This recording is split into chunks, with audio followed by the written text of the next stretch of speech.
Hello दोस्तों।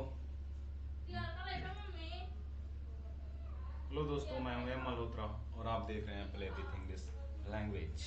आइए शुरू करते हैं 12th इंग्लिश टेक्स्ट बुक का पहला chapter, Indian civilisation and culture. This chapter has been written by Mahatma Gandhi. This is not a story, it is a essay. इससे पहले हम लोगों ने पॉइंट 14 तक पढ़ लिया था। अब यहाँ से हम लोगों को आगे पढ़ना है। आइए शुरू करते हैं अपना चैप्टर को। 14 पॉइंट से आगे हम लोगों को पढ़ना है। लिखते हैं, some of the immediate and brilliant rules of modern invention are too maddening to resist. इसका मतलब हुआ कुछ इसका मतलब है आधुनिक आविष्कारों के नतीजे कुछ इतने तत्कालिक और शानदार होते हैं कि खुद को रोक पाना बहुत मुश्किल होता है। यानी इनका कहने का मतलब है आज की जो चीजें हैं, आज के जो नए नए आविष्कार हैं, अगर उसकी आदत लग जाए तो हम लोगों को खुद को रोकना बहुत मुश्किल हो जाता है। इसीलिए महात्मा गांधी कहते हैं कि हमारे पूर्वजों ने इन सभी चीजों से दूर रखा। आगे बताते हैं, but I have no manner to taught. लेकिन मुझे कोई संदेह नहीं है। महात्मा गांधी कहते हैं कि मुझे कोई संदेह नहीं है दैट मतलब कि the victory of man lies in the resistance resistance. इसका मतलब हुआ महात्मा गांधी कहते हैं कि खुद पर अंकुश लगाने में ही आदमी की जीत निहित है। यानी बताते हैं कि हम लोग अपने जो हम लोगों का नैतिक कर्तव्य है कि हम लोग मशीनों के अधीन न हों, मशीनों से दूर रहें, उतना ही बेहतर होगा। आगे बताते हैं, we are in danger of watering away the permanent good for a momentary pleasure. वो बोलते हैं हम लोग क्षणिक खुशी के लिए, क्षणिक का मतलब हुआ कुछ पल के लिए, परमानेंटली गुड यानी हम लोग जो है अपनी परमानेंट यानी जो बहुत पहले से, परमानेंट मतलब होता है हमेशा के लिए, ठीक है। तो कुछ समय की खुशी के लिए अस्थाई अच्छाई को खो देने के खतरे में हैं। यानी कि वो बताते हैं कि हम लोगों के जो पूर्वज जो बता के गए हैं वही हमारे लिए बेहतर है।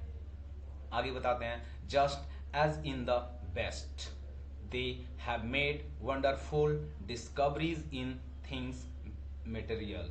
यानी वो बताते हैं जिस तरह पश्चिमी में यानी पश्चिमी सभ्यता वालाओं ने जिस तरह पश्चिमी में उन्होंने उपभोग वस्तुओं में अद्भुत खोजें की हैं। यानी जिस तरह पश्चिमी सभ्यता के लोगों ने अनेक प्रकार की खोजें की हैं, सिमिलरली मतलब उसी समान हिंदुज्म यानी हिंदुत्व, भारत की बात करते हैं, Hindutva has made a still more marvellous discovers in things of reason of the spite of the soul. इसका मतलब हिंदू ने भी उस तरह की खोजें, यानी हिंदू भी उस तरह की खोजें, धर्म, आत्मा, चेतना जैसी चीजें बहुत ही अद्भुत खोजें की हैं। यानी हिंदुत्व भी उन सब चीजों की खोज की है। बट मतलब लेकिन we have no eyes for this great and fine discoveries. लेकिन हम में ये महान और बेहतरीन खोजें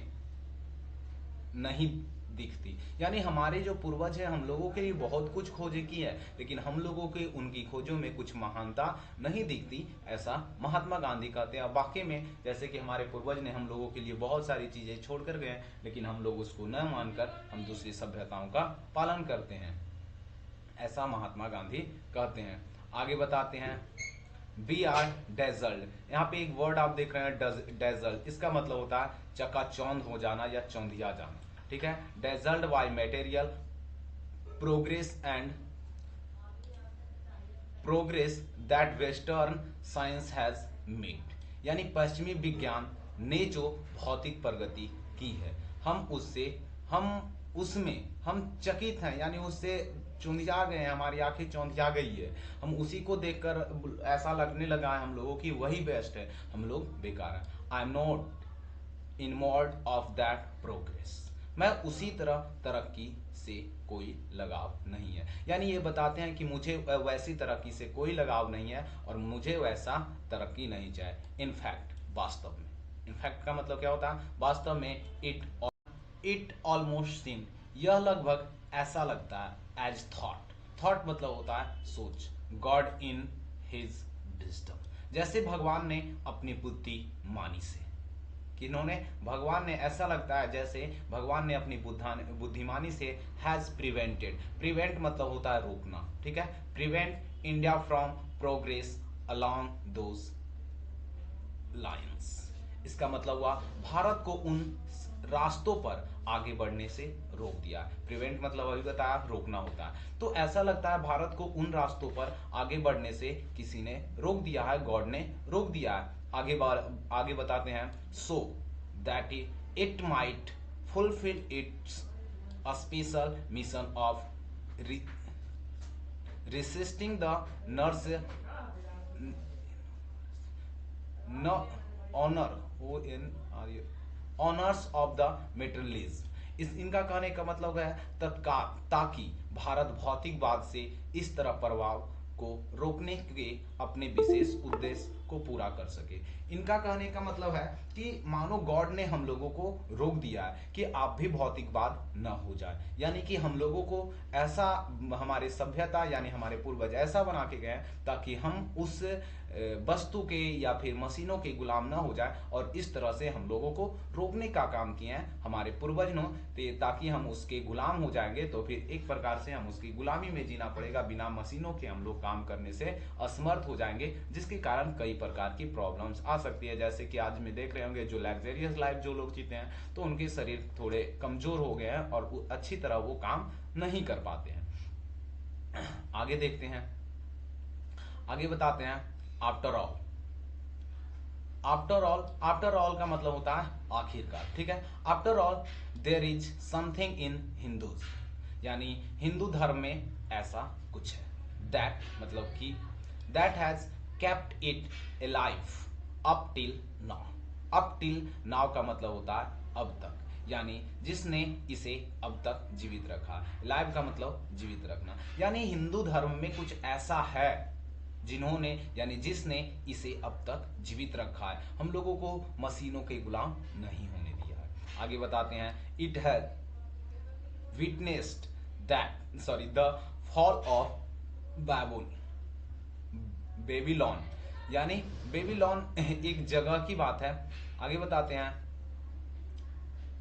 serine, Persian and Ethiopian civilisation, यानी यह बेबीलोन की भी एक सभ्यता थी। बेबीलोन की सभ्यता, सीरिया की सभ्यता, फ्रांसीसी और मिस्र की सभ्यताओं का पतन का गवाह। यानी बताते हैं कि हिंदू सिविलाइजेशन यानी इंडियन सिविलाइजेशन, भारतीय संस्कृति और कल्चर के सामने कई सारे सभ्यता जन्म लिए और वो समाप्त हो गए, लेकिन इंडियन सिविलाइजेशन आज भी अपने स्थानों पे अडिग है, अचर है। आगे बताते हैं, cast a look around you, आपने चारों ओर एक नजर डाले, यानी आप जहां रहते हैं उसके चारों ओर एक नजर डाले और देखें। वेयर इज रोम, रोम कहाँ गई? वेयर इज रोम, रोम कहाँ है? एंड और वेयर इज ग्रीस, रोम कहाँ है और ग्रीस कहाँ? यानी उन सभी सिविलाइजेशन यानी उन सभी सभ्यताओं के बारे में पूछते हैं कि कहाँ गए रोम और कहाँ गए Greece. Can you find today anywhere Italy of Gibran or rather the ancient Rome of for Rome was Italy. क्या आपको आज गिवन एक सभ्यता, एक लेखन का नाम है, ठीक है, गिवन एक क्या लेखन के है, तो वही बताते हैं, क्या आपको आज गिवन यानी एक लेखन का इटली, गिवन का इटली या प्राचीन रोम, आगे क्योंकि रोम इटली था, कहीं भी मिल सकते हैं। यानी वो बताते हैं कि हमारी जो प्राचीन सभ्यता थी जो आज कहीं मिलती है, यानी रोम जो प्राचीन सभ्यता थी, जो पश्चिमी सभ्यता थी, आज कहीं उसका कोई नाम और निशान है। आगे बताते हैं, गो टू ग्रीस, ग्रीस जाइए। क्या बोलते हैं महात्मा गांधी? ग्रीस जाइए। Where is the world famous Attic civilisation, विश्व प्रसिद्ध अटारी सभ्यता कहाँ है? अटारी, अटारी अटिक मतलब होता है अटारी, ठीक है। तो विश्व की प्रसिद्ध अटारी सभ्यता कहाँ है? आप ग्रीस जाइए और देखिए कि वहाँ अटारी सभ्यता है, नहीं है। आगे बताते हैं, देन कमिंग टू इंडिया, फिर वापस आइए भारत। फिर भारत आकर, यानी फिर कम मतलब होता है कमिंग, देन मतलब तब, coming to India. Let one go through the most ancient record, किसी के सबसे प्राचीन अभिलेखों को छानने दीजिए। वो बताते हैं कि कोई भी जो पुरानी सभ्यता थी उनके प्राचीन अभिलेख, अभिलेख मतलब होता है पूर्वजों द्वारा लिखी गई लेख को अभिलेख बोलते हैं, ठीक है। तो किसी के सबसे प्राचीन अभिलेखों को छानने दीजिए। छानने दीजिए का मतलब उसको पढ़िए और देखिए। आगे बताते हैं, and then look around you, और फिर अपने चारों ओर देखिए। वो बोलते हैं किसी प्राचीन सभ्यता के अभिलेखों को पढ़िए या देखिए, उसके बाद अपने चारों ओर देखिए, एंड यू वुड बी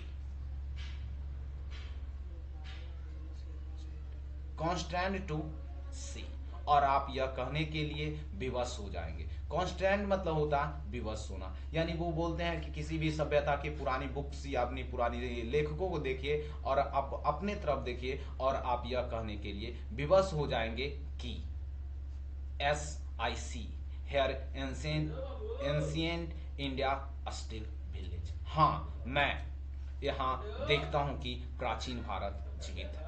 वो बोलते हैं कि आप पुराने किसी दूसरी सभ्यता को देखिए और आप पाएंगे, और फिर अपनी सभ्यता को देखिए तो आप पाएंगे कि आज भी प्राचीन भारत स्थित है। हम लोगों की जो प्राचीन भारत थी, जो महात्मा गांधी कहते थे कि भारत गांवों में बसता है, ऐसा आज भी मौजूद है।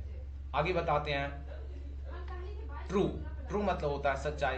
There were during haps to here and there, लेकिन उनके नीचे समृद्धि खजाने दफन है। आगे बताते हैं, but there are rich treasure buried under them, सच है यहाँ वहां बहुत गोबर के ढेर भी थे, यकीनन बहुत बुराइयां भी थी। वो बोलते हैं कि ये सच है कि हम लोगों में बहुत बुराइयां थी, लेकिन आज भी देखेंगे कि उन सब के अपेक्षा हम लोगों में बुराइयां थी, लेकिन आज हम उन लोगों से बेहतर हैं, ऐसा बताते हैं महात्मा गांधी। आगे है, and the reason why it had survived it is that, और यह क्यों बच गया, इसका कारण यह है कि the end which Hinduism seeped before it was not developed along material but a spiritual line। इसका मतलब है हिंदू धर्म ने अपने लिए विकास का अंतिम लक्ष्य भौतिक नहीं बल्कि आध्यात्मिक राह पर तय किया। यानी हमारे पूर्वज जो हैं वो भौतिक, भौतिक मतलब मशीनों के गुलाम नहीं हुए हैं, वो हम लोगों को उन सभी चीज़ों से दूर रखते हैं। वो बताते हैं कि उन सभी चीज़ों, अगर भौतिकवाद हो जाओगे तो आपकी ज़िंदगी कहीं ना कहीं खत्म हो जाएगी। आगे बताते हैं,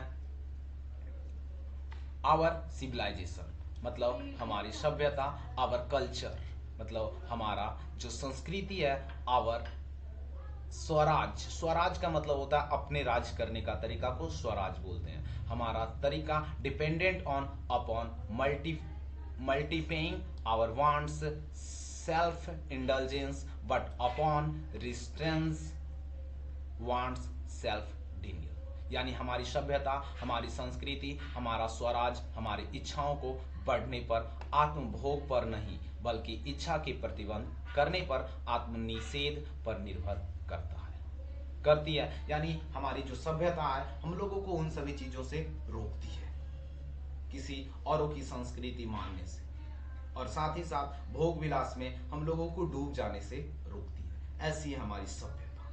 we should proud of act, हमें हमारी सभ्यता पे गर्व महसूस होनी चाहिए। आगे बताते हैं, आज के लिए इतना ही रहने देते हैं। अगले की टॉपिक हम लोग पॉइंट 21 से बात करेंगे अगले पॉइंट में, अगले क्लास में। तब तक के लिए धन्यवाद। और अगर आप मेरा वीडियो यूट्यूब पे देख रहे हैं तो चैनल को सब्सक्राइब जरूर करें और बेल आइकन दबा लें, जिससे कि आपको आने वाले नोटिफिकेशन की वीडियो की नोटिफिकेशन आपको मिलते रहें। और यदि आप मेरा पेज फेसबुक पे देख रहे हैं तो वहाँ पेज को लाइक जरूर करें और फॉलो करें, ताकि आने वाले वीडियो आपको हमेशा बिना कोई प्रॉब्लम को मिलते रहे। हम आशा करते हैं आप बहुत बेहतर समझ लें। I will try to do the best for you and me. Now let's, I have to go. Thank you so much.